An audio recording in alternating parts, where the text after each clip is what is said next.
They had described in detail how those feet are on that molecule going like this and the molecular processes that happen when it does that. Next slide.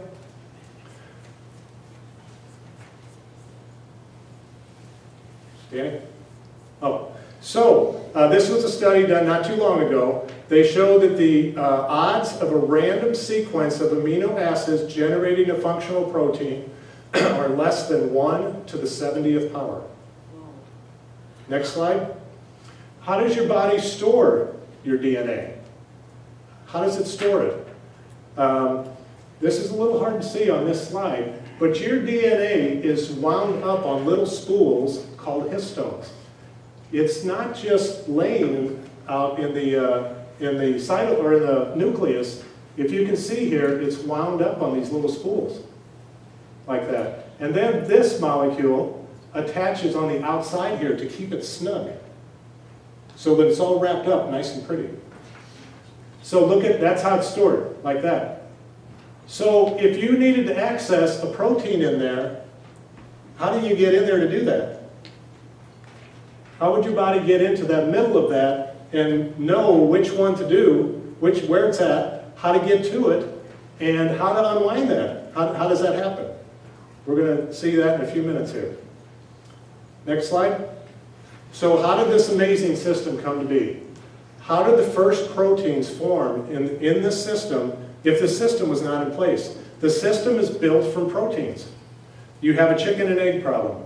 So where did this information come from? The standard answer is evolution. Next slide. Oh, how did that get in there? Oh. How did that get in? I must not have checked these. How did that get in there?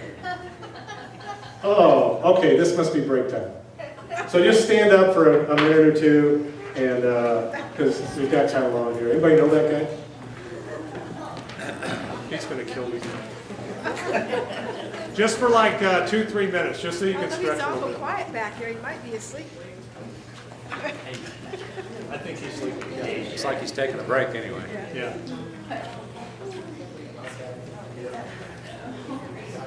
We are more than halfway through, okay? More than halfway through. I just thought it'd be good for people to kind of stretch a little bit.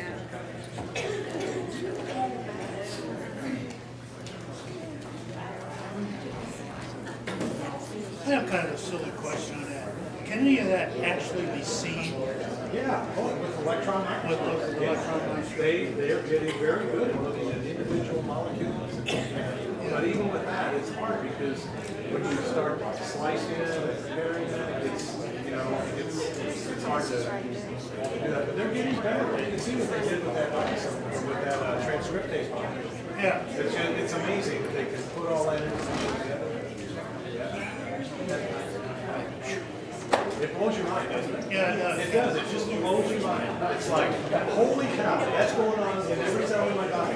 It's just amazing.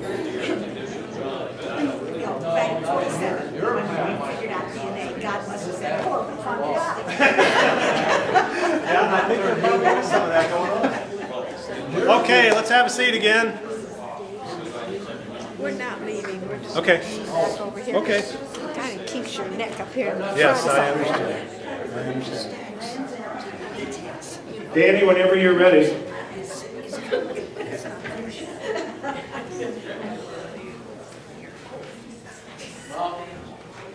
You won't, what? Won't go. You won't get off that slide? What? You won't leave that slide? I don't think I'm ever going to be invited back here.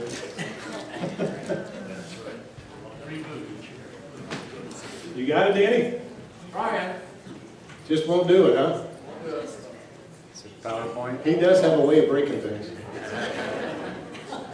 There we go.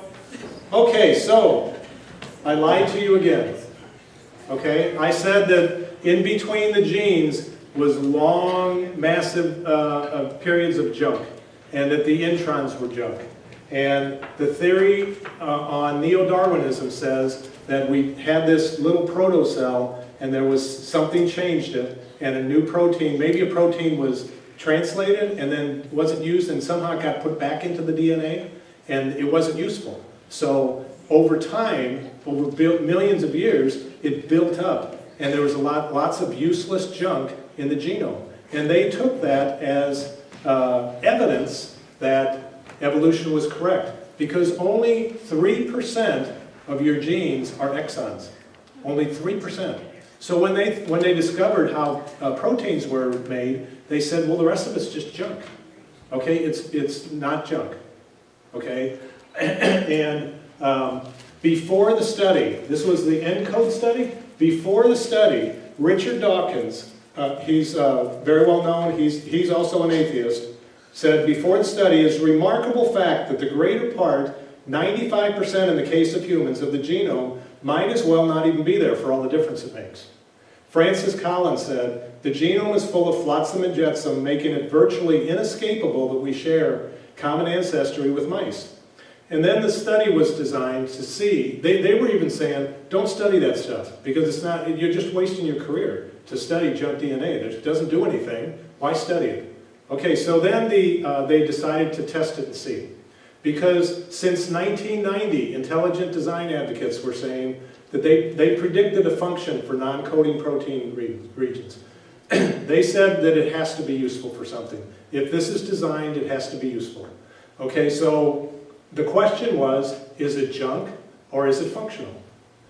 2012, Nature magazine released the results of the ENCODE project, and there were 400 scientists in this project in a study lasting years, along with 30 other studies, and they analyzed 140 different cell types. Cell types are like pancreas or bone or nerve cells. They analyzed 147. You have about 200 cell types, because when they say nerve cell type, there's like maybe 20, 30 subtypes under the nerves. Okay, so, but that's what they're studying, a particular type of cell. And you have about 200. They did 147. And next slide. And so this is what they found. And this is in quotes. The vast majority shows biochemical function. 80% they decided in this study was functional. And they also said that 80% is likely to go to 100%. Almost every nucleotide is associated with a function.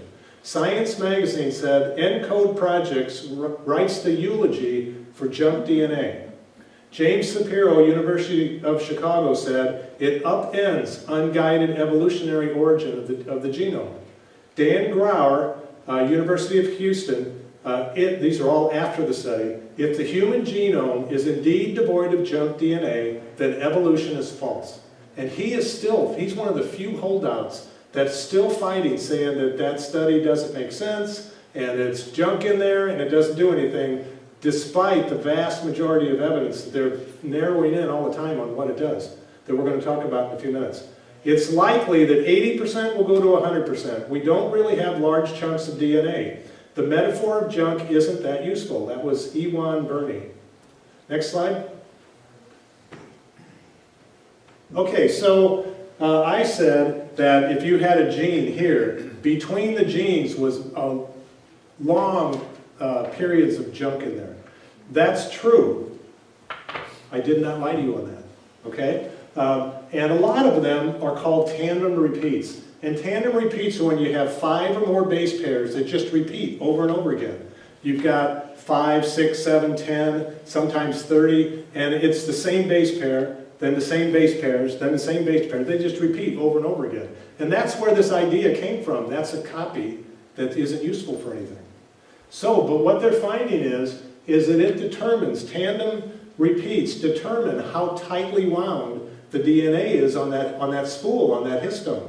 And it determines, like in embryo development, if, let's say, in early embryo development, you have these genes that are turning off and turning on and that turn on other genes, and you have this process going along, well, you have to turn those genes off and make sure that they're not going to get turned on again, because you don't want to all of a sudden develop at 30 years old a leg coming out of your chest, right? Those things have to be sealed very tightly. They're sealed with the histones that are wrapping very tightly and positioning those genes that are not useful anymore, that they've been used, like for instance, in embryo development, and they are tightly wounding that so that it's not used again. Histones are also very unstable. they change a lot. And so they are what is determining epigenetic change. And so epigenetic change is a change that happens outside the genome. We know now that if you eat a high-fatty diet, that affects not the genome, but your kids will have that. It affects it by changing the DNA in your sperm cells or in your egg. And so that's epigenetic change. It's outside the genome. And tandem repeats have a role in that. So there was a big study that was supposedly supported evolution, where they said that moths in England, when there was a lot of industrial revolution going on, a lot of soot, a lot of carbon, and they saw that the moths were white, and then they turned in a very short period of time to dark. You're shaking your head like, yeah, I remember that. Yeah, so that was considered to be proof of evolution. Now we know that happens with epigenetic change through tandem repeats. The tandem repeats rapidly adapt, and they make that change. It's not from mutations. It's called directed adaptation, and also this is the same process that Darwin, when he was on the Galapagos Island, that the beaks on the birds changed. That's what he was talking about. They had long beaks in order to get in and get the insects in there, or they had a short beak for knocking nuts apart. That happens through epigenetic change and tandem repeats. This is the kicker on this. The mechanism for changing beaks, or microevolution, this is not changing species, but for microevolution is built into the genome before the change takes place. It's there, that mechanism is there before the moth got exposed to the soot, or before those birds had to adapt to change their beak size. That mechanism is there before then. It looks ahead. There's looking ahead. There's, it's planning and setting up mechanisms for what happens down the road. Next slide. Okay, so in 2013, a paper studying RNA transcript, we talked about that here, in yeast. Okay, this is a single cell, very simple cell, has 600 genes. Okay, we know how difficult it is to make a gene now. Very difficult. A simple yeast cell, 600 genes. Okay, they examined this and they found 1.8 million unique RNA transcripts, this is in quotes, arranged in a remarkably complex overlapping pattern across the genome. RNA gene expression participates in RNA editing and slicing. This is the introns. The whole genome, they said, is highly specific for the animal that it encodes. Next slide.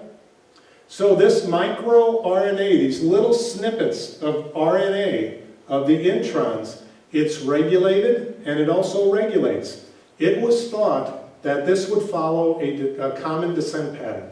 And so if you think of your evolutionary tree that we've all seen, the tree of life, anytime that you see something on an animal, it should fit in there.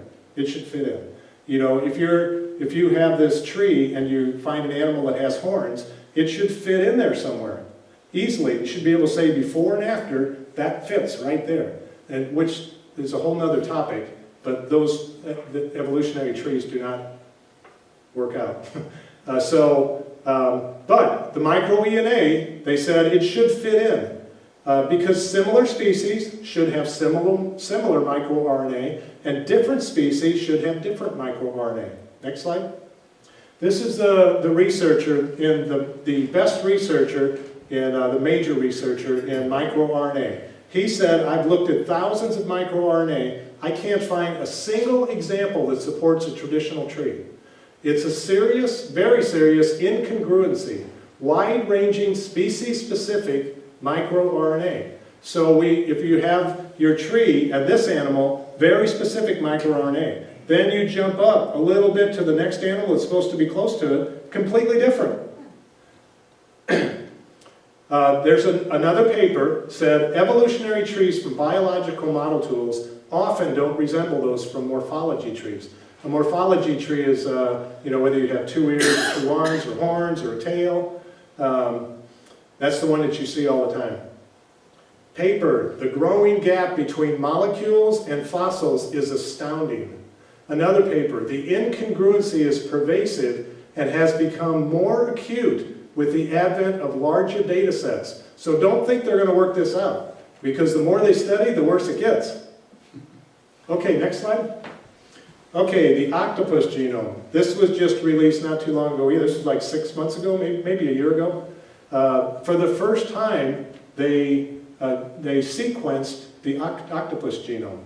And the studies, the authors of the study said that it was an alien. They were joking, but they said it was so different from anything they've ever seen that it was an alien.